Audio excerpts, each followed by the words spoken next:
You're listening to Unjiggered, a bartender podcast where we interview highly successful bartenders about their careers, lives, and the passion of bartending. This week we caught up with Moe Aljaff, one of the Two Schmucks of Barcelona. We talk about his start being a bartender / bouncer combo in Amsterdam, knocking on doors to find a space in Barcelona, and the eventual opening of Two Schmucks. With this podcast, we want to peel back the mask and discover just how the greats really became the greats. So sit back and enjoy. Hello, my name is Moe Aljaff. I am co-owner and main schmuck at Two Schmucks in Barcelona. Awesome that you managed to find the time to be here with us today.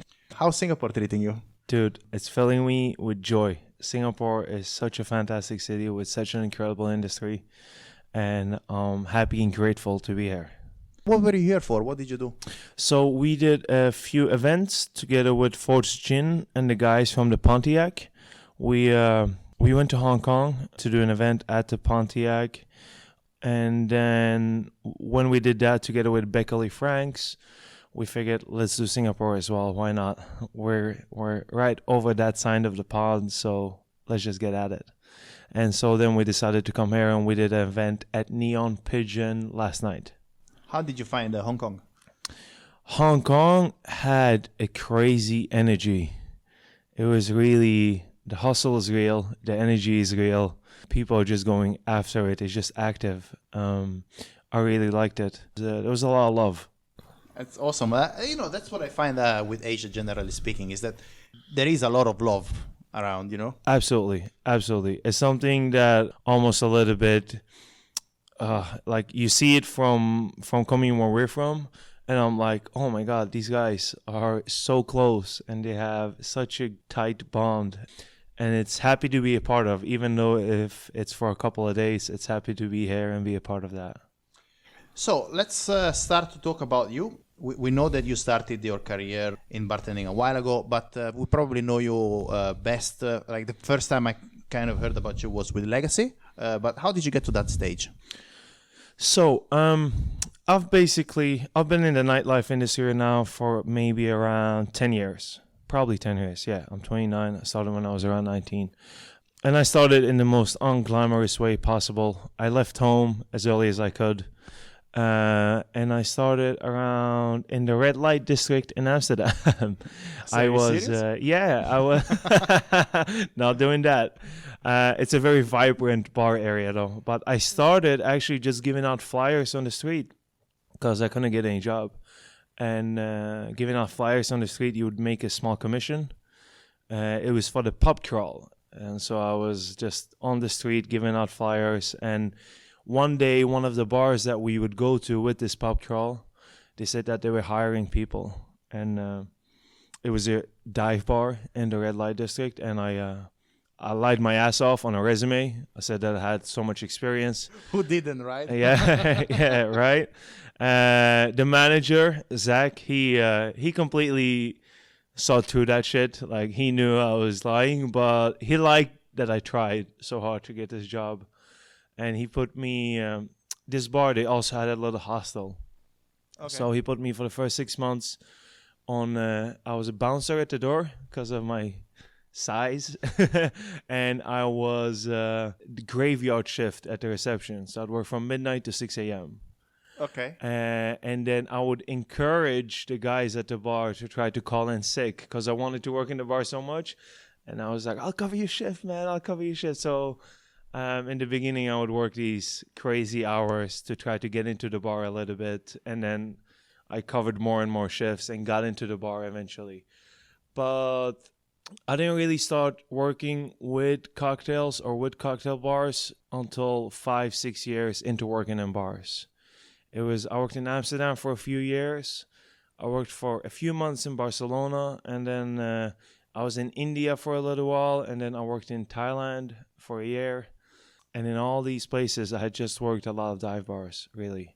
But what I didn't realize back then is that I was learning so many different aspects of the bar that didn't have to do with cocktails that came to fruition for me a lot later, now that we're running our own bar.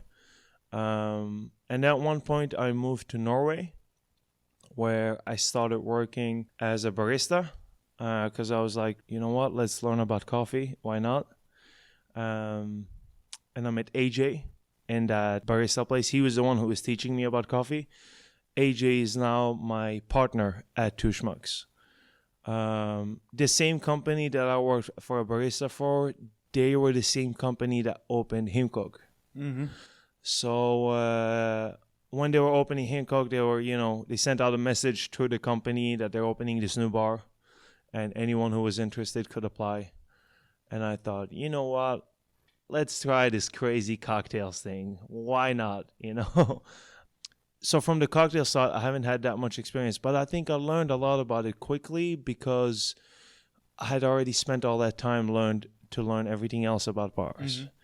So I got to work with some amazing people, and I learned a lot in Hiphop. And then over there, I entered Legacy, Bacardi Legacy, and that went surprisingly well, much better than I expected.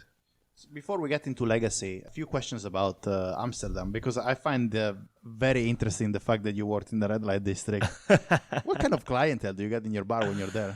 Wow. Well, there was you had to have a lot of Dutch courage. Yeah. It was a very rough clientele, and it was a recipe for disaster. So these guys basically, they hired a whole bunch of big people that was the size of me, and they hired them as bartenders because the law wasn't in Amsterdam that you needed to hire a bouncer back then. Now they've changed the law, so now you need a bouncer. And so they would hire guys like me to be behind the bar. And what we were allowed to drink for free behind the bar was Jägermeisters and Red Bull. So it was Jägerbombs. It was a lot and a lot of Jägerbombs. And then we were the bouncers. So you imagine a 19-year-old hopped up on Jägerbombs trying to kick someone out of a bar in the red light district. It was a recipe for absolute disaster. It was a lot of fun. In the low season, we would get these stag do's that was like from the countryside of Germany or Scotland or England. And it was this really rough bunch of people that like to drink and take a lot of drugs. The first years that I worked in a bar, I cleaned up puke at least once or twice a night because weed is legal and we sold cheap shots and people were allowed to smoke weed and we sold junk food as well. Oh, that's another good recipe there. That's another good recipe for disaster for cleaning puke. So the roughest part of this industry, I got that as my intro to what this was. Started at the deep end of it. Yeah. And what made you think you wanted to travel and work in Asian countries as you did? Well, after I worked with bars for a little while, I knew that I wanted to continue with it, but I always had this feeling of not wanting to sit still. And I could never pinpoint it, and I was always looking for something, and so I kept on traveling, and bartending was a job I could take with me. So wherever I went, I knew that as long as I speak English and I know how to bartend, I'll find at least this Irish pub somewhere in the world that will hire you, and so I knew that I could take that with me, and I wanted to travel, and I never really liked to travel just for a few days. I love to go to a new place and live there at least for a few months and get to know the people and where you go to eat and where you go and hang out. And so I did that for a while. And it took me around 5 or 6 years before I realized that there was such a thing as the industry. Mm-hmm. That bartenders and bar owners used to get together and share ideas and talk with each other. I had no idea that was a thing. I thought it was just like, oh, whatever, bartending is just a job. And after all these years, I remember going to the first ever bar show, and I was just speechless. After 5 years of working in bars, I had no idea no one got together. And then I went to a bar show, and I was like, all these people from all these bars are getting together, and there was such an energy, and it was so much fun to be a part of, and I was hooked. But also like set aside the fact that you have started your career about 10 years ago, and you worked with a lot in customer service effectively, which is what we do before you got into cocktails. I think one of the reasons why you said you picked up the pace on cocktails or craft cocktails, I use the word craft very loosely, is the fact that we do share a lot of information. And to start bartending today or to start learning about cocktails today, it's a much easier task than, say, 10, 15, 20 years ago. 100%. Way more information. Yeah. So much. And I think it definitely is true, to quote Sasha Petraske, that everything you need to learn about cocktails, you can learn within a year.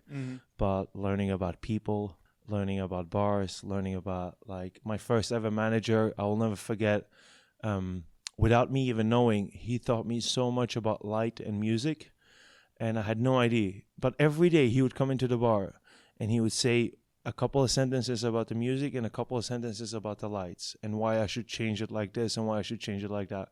And I thought he was just being on me. And then years later, when we were doing our own lights and music, I was like, oh, That's why. Yeah, he gave me all this information and I didn't even know that I had it this whole time. And that became an integral part of what we do in our bar and what we do today. So every aspect of it, obviously, to become a successful bar, there's so many different aspects.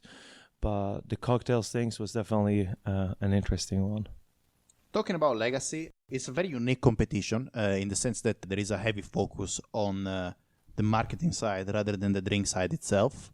At least that's how I perceive it. What made you think that was a competition you could enter, and how did you go about it? So Legacy was the first ever cocktail competition that I entered. The very first? The very first. Wow, congratulations. Thank you. And it was probably the last serious cocktail competition that I entered. It was the one and only, you know. That's it, one shot. Yeah, no more than that. in and That's out. cool. I entered Legacy. The BA, Alex Ruas, he came in one day, he handed me an invitation. And then Chris Moore and Shaveen Shabaskani from London, they came to Norway and they did a talk. And I went to that talk, and I remember seeing, and it was the first time I heard about a cocktail competition. And this was all very new to me. To give you an idea, when you enter Legacy in Norway, one of the things they ask you in the very early preliminary rounds, they ask you to do a daiquiri. And I was so paranoid about my recipe for a daiquiri that I was asking people, like, what is the exact perfect specs for a classic daiquiri? And that was me entering Legacy, right? And it was like a few months after entering Legacy, I was doing some guest shifts. And I was, you know, there was so much of like, I don't think I should be here doing this, you know? There was so much of that. But it was a lot of what we do with our bar today, which is fixing the plane while you're flying it. There was a lot of that. And it was just a lot of like, just take off and figure it out along the way. And we started doing Legacy, and it was something that I remember Alex tried to get me to join these other competitions, but nothing seemed really that interesting to me. I entered Legacy. It seemed like a very straightforward, you create one classic cocktail. And then they had this marketing aspect of it, which I thought I was going to not like. But then it turns out that this whole time, that was my sweet spot for this industry. I absolutely love the marketing. I love the branding side of this industry. And that's my main job right now within our own brand, Two Schmucks, and within our own bar in Barcelona. And what was your core legacy idea, and how did you put it into place? Because there's a lot of people who are thinking about entering it. So yeah, so basically there was a few things. Now, Chris Moore and Chev would talk to me a lot about how you need to tell a story behind your cocktail, and how some classic cocktails had this very defining story. So I put a lot of emphasis on the story. My drink in particular, the story was that the flavors were inspired by a childhood memory. And that was mainly because I was watching a lot of Chef's Table. Chef's Table just came out season 1, you know, and all the chefs were talking about, you know, childhood memories. And I was like, well, that'd be cool to take a childhood memory and reinterpret it into a cocktail. And there was a lot of that within trying to make this drink. And there was a lot of trying to kind of like be very, very extremely self-aware. I wanted to do something that was just like just a regular reflection without trying to be someone else. And my main thing with starting within the cocktail bars was I understood that I wanted to learn it and I wanted to know a lot about it. I was never really super comfortable in most cocktail bars back then. I wasn't in my own skin and I wasn't being myself. And after we were at a point where we were independent enough to do our own thing, that's where I was confident enough to go like, well, I want to do amazing cocktails and amazing service, but I want to do it dressed the way I am, looking like the way I am, in the vibe with the music that we like. And back then there wasn't a lot of that. It was like, if you were a cocktail bar, it was a lot of classic cocktail bars, and you needed an iron shirt and a tie, and it was something like, my neck is really thick. Most colors of shirt, they don't fit around my neck. That's why you're good as a bouncer. Yeah, exactly. So Legacy went reasonably well. How long have you lived in Oslo for? I lived in Oslo for a year and a half. It's a very particular city to live in, right? Yeah, so when you're in Sweden, there's a lot of Swedish people that move to Oslo because the pay is usually a bit better, and there's very high demand for F&B workers and hospitality workers in Norway and in Oslo. So there's a lot of Swedish people that move there. I knew a few Swedish friends that had moved there and worked there, and I definitely did not want to move back to Sweden. But I thought, I'll go to Oslo, I'll work for a little bit, and I'll save some money. It was never my intentions to start to learn about coffee or about cocktails, but it just came my way and I embraced it. Did you what is it that you liked about Oslo specifically, and what made you decide my next destination will definitely be somewhere warmer, because Barcelona and Oslo are kind of the opposite of each other? I absolutely hated Oslo. Okay. But it was a very disciplinary kind of like, I was like, all right, I know I'm here to learn stuff. I know I'm here. It was more like, I took it more as like education. I was like, all right, well, I'm here to learn this stuff, and I might not like the city, but I need to put in my time and learn this stuff. And I knew that I worked with some really good people and some really good bars. And then at one point when I felt good enough about it, I was like, you know what? From all this traveling in all these cities I've lived in, the one place that I would like to be in, that I thought that the balance was good and the people were good, was in Barcelona.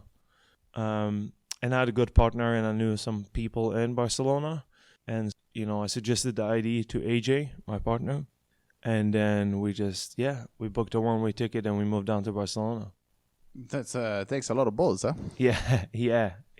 So, but basically, you went from a market where you worked for a year and a half and you learned a lot, to a market that was completely new to you. How did you try to fill up the gaps, and how did you try to understand how the market works? Well, so when we got there, we tried to reach out to a lot of people. I worked with a bar that had some really great people called Crepes Alborn in Barcelona for a few months. But even when we were in Barcelona, we understood that both me and AJ were at a point in our lives where we were like, we will either work for ourselves or we're out of this industry. And we understood that if it was this ultimatum, we understood that that's when you're ready to open and run your own place, when the water is almost up to your chin and you're like, all right, I can't. We both had a lot of creative ideas, and there was nothing else we wanted to do more than create our own ideas. So when we got to Barcelona, I did something that was a little bit stupid now that I think about it, but I'm glad I did it. So I had just done Legacy, and it went really well. And I went back to Norway, and they had this award ceremony where I got Norwegian Best Bartender and Scandinavian Best Bartender, and I was coming up in Norway. And the same month, I moved away from Scandinavia to an industry and to a place where no one knew me. And me and AJ didn't work in bars for the first year living in Barcelona. So it was a little bit all that little bit of wave and hype that I had worked for. Kind of died off. Yeah, and the reason we didn't do that is because we got this idea from a friend. We started an Airbnb, and we started our Airbnbs, and we realized that when you have an Airbnb, you can achieve something that most bartenders need, but we never have, which is you get to a point where you have both time and money. Okay. Because for us bartenders, if you work a lot, you have no time, but you'll save a little bit of money. But then as soon as we're off, we go to places like Atlas or Moe Bar and all these places. And then, obviously we like to go to nice restaurants and nice bars, and we like to spend our money in nice restaurants and nice bars. And we knew for us to be able to fulfill our IDs, we needed to reach a space where we had a little bit of breathing room. And Airbnb was the key to that. So we went down to Barcelona, we started some Airbnbs. And then when we got a little bit of room to breathe, we started creating our own IDs and what we wanted to do with the bar and how we wanted it to be. And looking for the bar space, etc., etc. How long did it take you to find the space? Because that's one of the main challenges, is it? Yeah. So in Barcelona, they don't give out new licenses. You have to buy an existing place, which means, how do you do that, right? Do you go to agencies? Do you speak with people when you don't even speak Spanish? Like, where do you go? So what we did is, when I was a teenager, I used to work with telemarketing, cold sales. And I just went back to that. I printed out like 200 cards every Thursday, Friday, Saturday, Sunday. We went around and we knocked on doors like, hey, man, it's Friday. It's 11 p.m. Your bar is empty. Do you want to sell it? Sometimes they kicked us out. Sometimes they said no. But yeah, we must have gone over 4 months we did this. So we must have gone to hundreds of places. We got like 50 callbacks, like 20 serious meetings, until finally I walk into a bar where we're regular at. It's called Betty Ford. And I'm having a coffee. I'm taking a break in between going around knocking on doors. And the owner of that bar, a friend of mine, he said, well, why don't you go and check next door? Because they were just shut down by the police last night. And the thing in Barcelona is that if you're shut down by the police, you have a lot of fines and you have a lot of things that you need to pay. You're obviously about to go bankrupt. But if you sell your license, you're cleared. And if you sell your business, you're cleared out of all that stuff. So the system is kind of set up for you to just sell your license to someone else. It's kind of like if you want to keep it, you're going to get a lot of penalty. But if you decide to sell it to someone else, you're good. So we were there knocking on his door within less than 24 hours. And he was surprised. He was like, how did you guys even know? Like, in the beginning, I thought it was luck. But now I'm like, you know what? No, fuck luck. We were out there 4 months knocking doors. Sooner or later, this place was going to come our way. No, indeed. And then also luck is a combination of opportunity and preparation. So if you're not prepared, you can't. Yeah, so we were out there all the time and we were knocking doors. And the only reason we found this place is because I was in this place and I was asking him. And how did you go about opening it? So first of all, because one of the issues with venues is that once you find the space, you sort of have to adapt yourself to it. What were the issues that you had when you walked in there, and how much of it did you keep? How much of it did you strip away? So we went into the place, and there was a lot of shit. It looked like a junkie's apartment. It was a very, very weird space, and we understood immediately why the place got shut down. Why did it get shut down, actually? Well, so it was owned by this Israeli IT guy, and he had no business being in this business. It was like, I don't even know why he invested in a restaurant, and it was a taco joint, and he had just given the keys to the head chef and asked the head chef to run the whole space, and the head chef had a drug problem. And it was like they came and did a check, and there was food on the floor that was meant to be served, and they could only have in 50 people, and they had in 120 people. Way later than the hours they were allowed to serve, etc., etc. And neighbors complaining and all that kind of stuff. You're quite good at spotting recipes for disaster, huh? Oh, yeah. Story of my life. Organized chaos. And so we went in there, and, a license is like a piece of property in Barcelona. So you buy it, and then if you take care of it and if you value the bar, you can sell it for a much higher price. And so the license, he wanted 117,000 euros for it. We had, between me, James, our third partner, and AJ, we had 45,000 combined. But we were working with this bank to get this loan that was going to spot us the rest. At this point, we were a bit unknown. We couldn't get an investor if we wanted to. We barely would get a mail back from a brand if we wanted to ask them for help or whatever. So no one really knew about us and no one really was out there. And so we told the guy, okay, well, we're about to get this loan from the bank. And the bank, we gave them business plan of a lifetime. I had worked so hard on this. Projections, market research, etc., etc. And so the bank was like, well, this is one of the better proposals we've seen for a bar. You're more or less guaranteed this loan, but it's going to take like around a month and a half to process everything. So we told the guy, time. That's a very, very long time, yeah. So we told this guy, well, hey, can we drop it down a deposit and can you hold it for us? Because he had other buyers that was waiting there. Now, it's important to note that the other buyers were Spanish. And this guy, having done business in Spain, even though he was not from there, he had been hustled by a lot of Spanish people, including his own lawyer. A lot of people had taken advantage of him. And so he said, you know what? Okay. So we gave him a 10,000 euro deposit. And I don't care who you are away from, 10,000 euros. It's 10,000 euros, right? Yeah. After a month and a half, there was some kind of mistake. And the bank said, I'm sorry, we can't give you this loan. Like, that's it? Yeah, that's it. And so we were there like, not only are we back on square zero, we've lost 10,000 euros. Is this even going to happen? Are we folding down? What's happening? And so I called the guy and I booked a meeting with him. And I sat down and I told him our entire story. I said who we are, where we from, why we want to do this. And I told him, look, we only have the 45 grand, but if you're willing, we'll pay you as much as we can every month for the first 6 months. 7 months until we've paid it off. And yeah, he said, let me think about it. And him being an IT guy, he went home and he looked through Google. He Googled us. He saw some videos we've done for Legacy and stuff like that.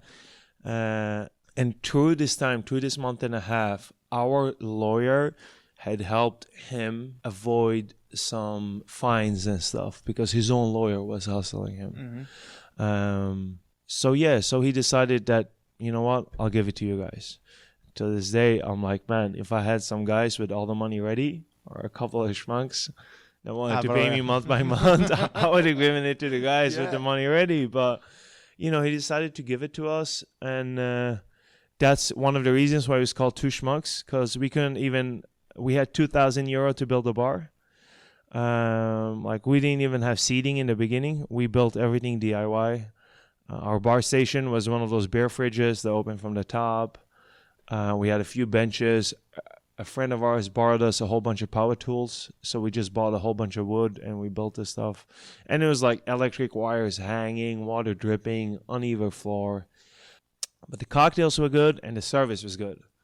And people appreciated that. They really liked it. And the first 6 months, it was only me and AJ working. So you opened a bar with 2,000 euros. 2,000. Well, so we renovated the bar for 2,000 euros. Yeah. And then we opened. And then the first 6 months, it was only me and AJ. Because we had the Airbnbs, again, back to the Airbnbs, we didn't need a salary. So the Airbnbs had our back. So then we were working without a salary. Still until today, we've been working without a salary. Still Airbnbs are covering us. Shout out to Airbnb. That's awesome. Yeah. And so basically, that's why we called it Two Schmucks for 6 months. After 6 months, we had paid him off. And then we said, our initial idea was to take on an investor and some brand money after 6 months, show them, look, man, we're doing good. Now you can see the business. Do you want to invest or whatever? But then after 6 months, we were like, you know what? If we do this for another 12 months, we'll have saved up enough money to do the renovation ourselves. And we can fund everything ourselves and we'll be our own owners. No investors, no nothing. We'll own 33% of it each. And that's what we decided to do. So we hired a few people. And then when the time came, we decided, are we going to change the name? And we said, nah, screw it. Two Schmucks. It will be Two Schmucks. Whether we're the Two Schmucks and other people that in that bar are Two Schmucks, we'll just decide to keep the name. And then in January of 2019, we shut down and we did a renovation and we reopened 1st of July. So when you took over the bar at the very beginning, you sort of had to open not your dream place, but what you could open with the budget that you had. Yeah. So I'm assuming that you had some sort of design limitations, right? 100%. Yeah, we were only using 30% of the space. So half the space had a floor that was quite high up, and then the other half was split into a mezzanine floor and a down floor. And both those floors were under 2 meters and 20 centimeters, which didn't allow any consumers to be there, according to Barcelona law. Okay. So again, we saw this place from floor to roof, from wall to wall, and we understood if we destroy all of this, lower the floor, we can create one big spacious room. Obviously, we knew we need a lot of money for this. So over the 18 months that we were there, we learned as much as we could about the space, where all the beams were, how everything went, how everything happened, to the point where when we did the renovations, we were so educated about our own space. So we eventually didn't need architects. We just needed really good contractors. And we had been planning the design ourselves because we'd been in there for 18 months. So we had the time to sit down and go like, this is how we should do this. This is how the benches should be. So way before we started the renovation, we already knew exactly how it was going to look like. So when you reopen your, at this point, dream bar, right? Because it's exactly the projection of what you had in mind from the very beginning. Yeah. So what was the brief? What was the idea behind it?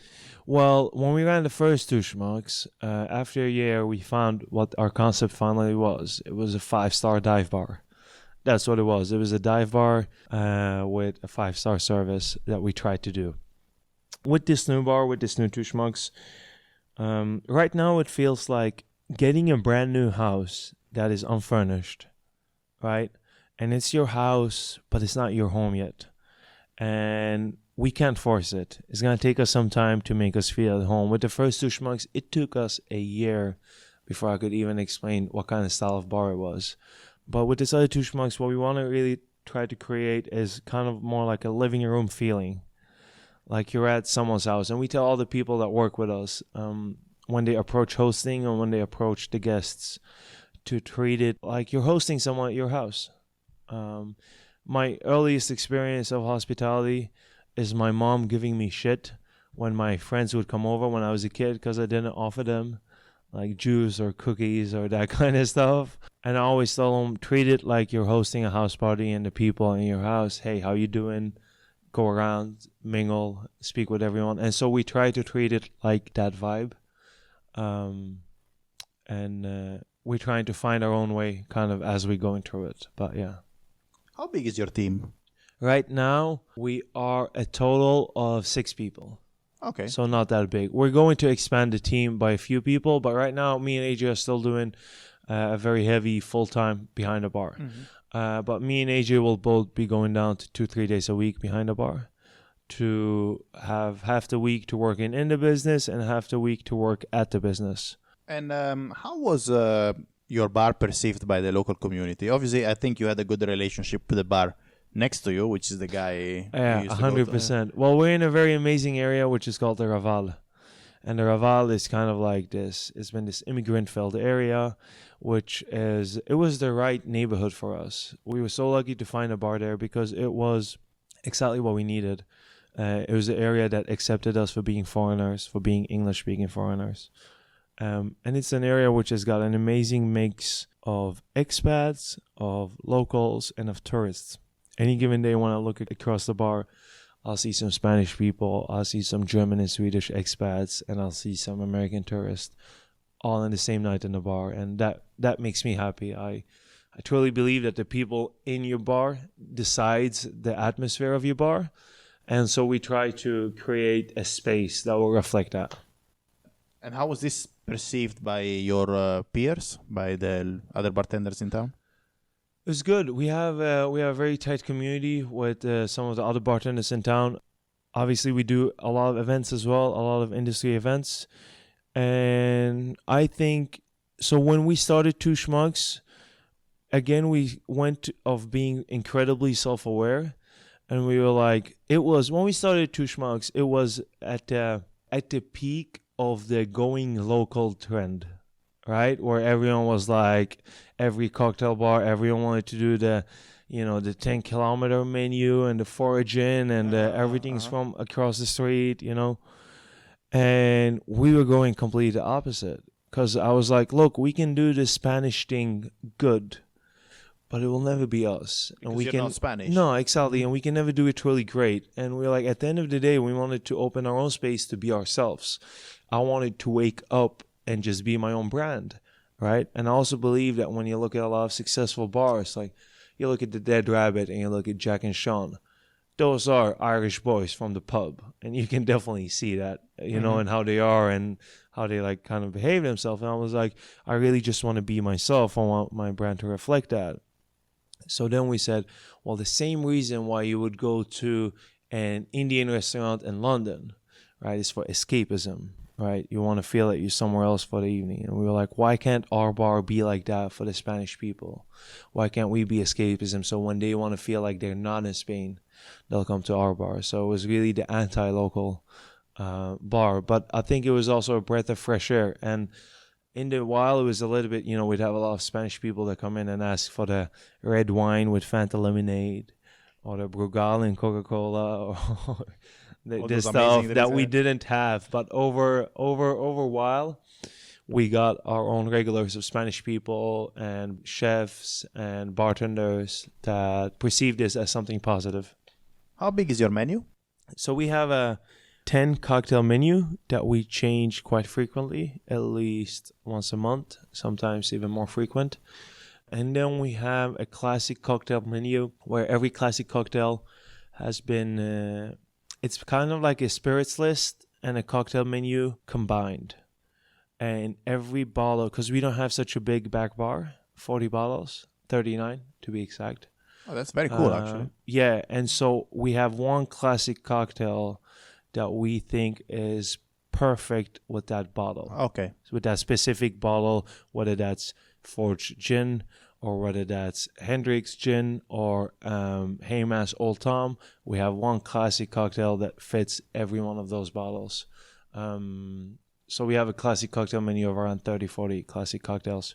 And then the 10 cocktail menu that we change quite frequently.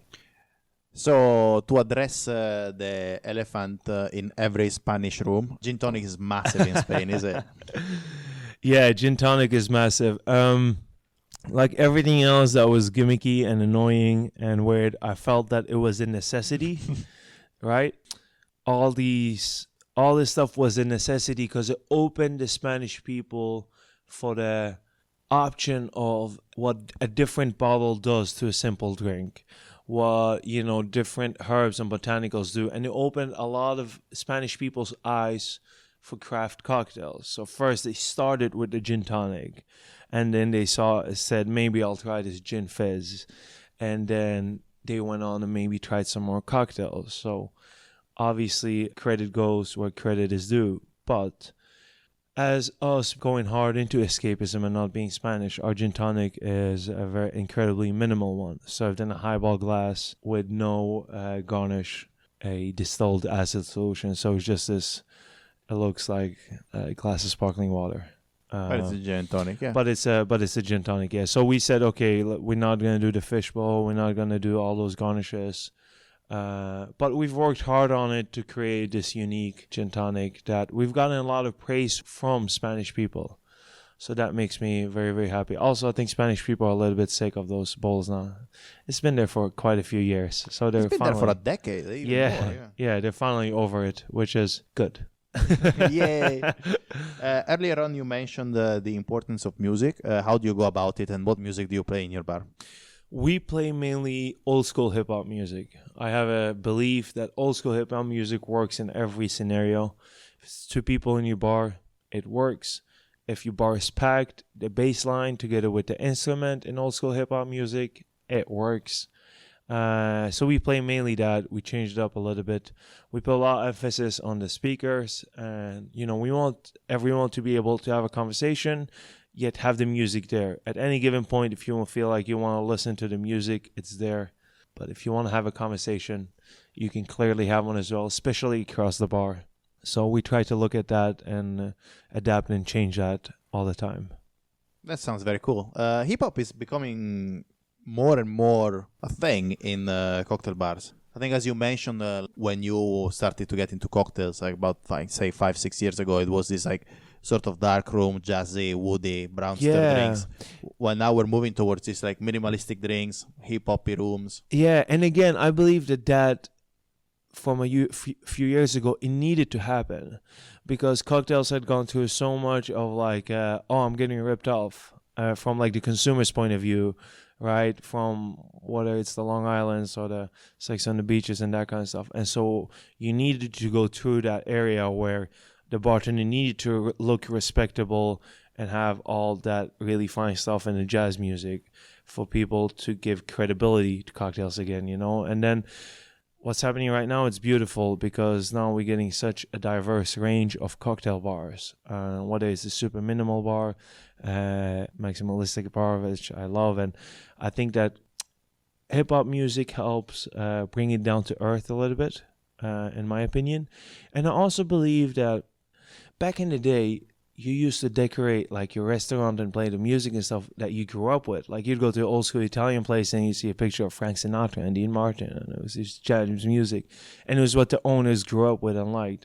And so when you go into our bar, you'll see these images of Eazy-E and Nas and Notorious, and you play the hip-hop music. It was because me and AJ, that's what we grew up with. So we wanted to put a piece of ourselves into our bar.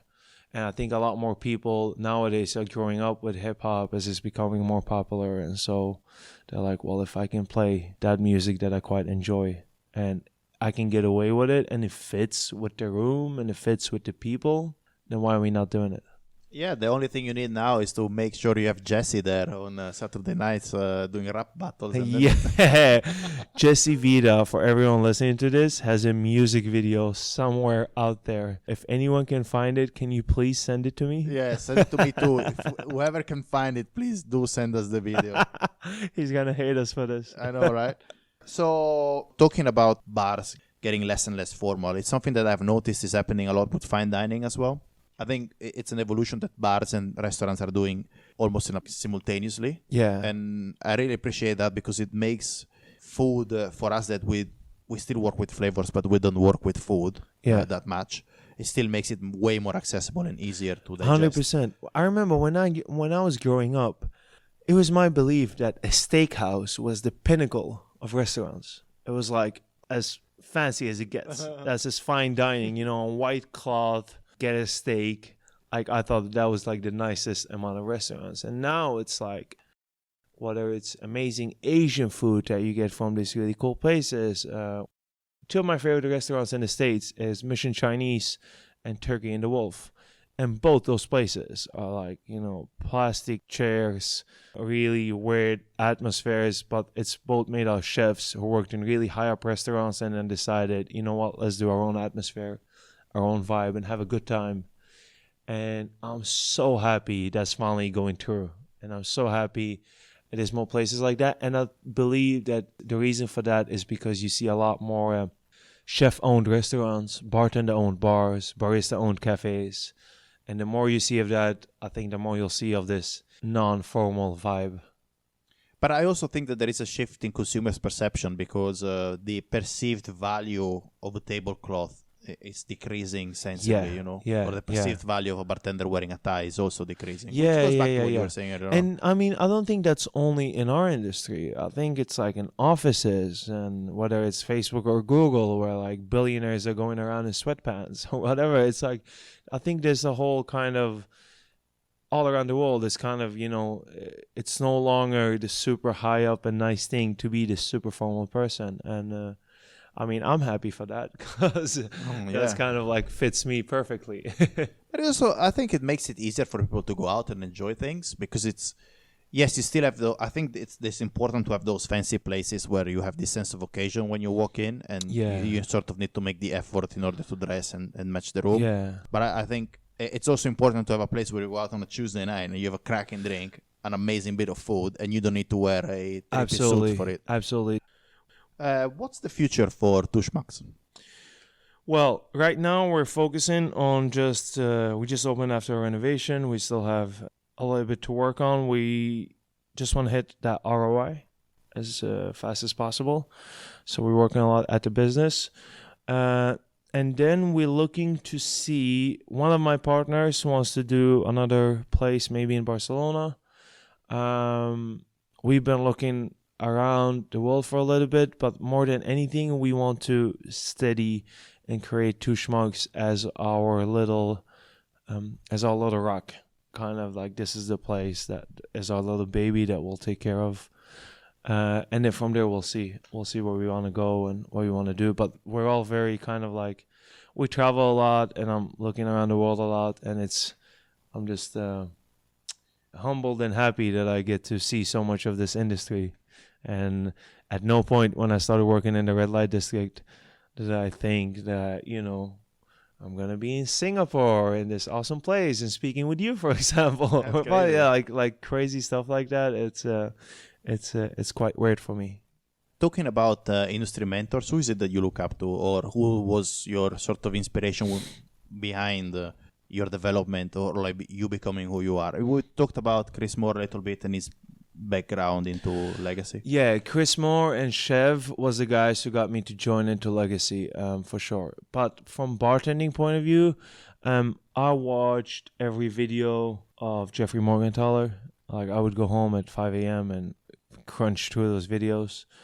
I remember seeing Schneider at Hey Bartender. That was when I saw Hey Bartender, and I saw a lot about the industry, and I'd see those early videos with Dominique Venegas and Steve Schneider and Jeffrey Morgenthaler, Jamie Boudreau. Jamie Boudreau. Do you remember the videos? Yeah. The videos. Raising Raising the bar. Cool That Jamie Boudreau used to do. I used to crunch through those videos, try to learn everything.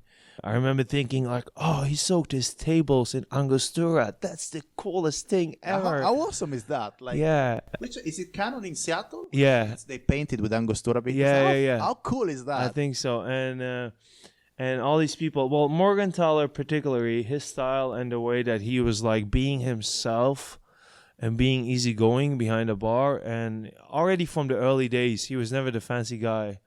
And I remember him telling a story on a video where he said that he'd gone to Germany for this event and everyone was super fancy.